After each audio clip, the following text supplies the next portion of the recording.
Welcome to a Foxy Tech Tips tutorial on changing the ringtone on your Galaxy tablet. If you find this tutorial helpful, please consider subscribing to my channel and liking the video. Start by opening the Settings app on your tablet.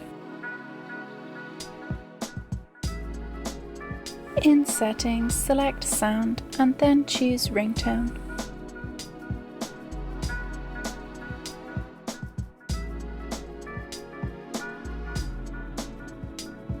You now have plenty of different ringtones to choose from.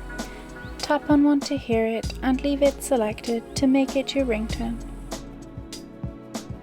Your tablet's ringtone has now been changed. And that draws an end to this tutorial. Please like the video if you found it helpful and subscribe to Foxy Tech Tips for more Galaxy Tab tips and tricks.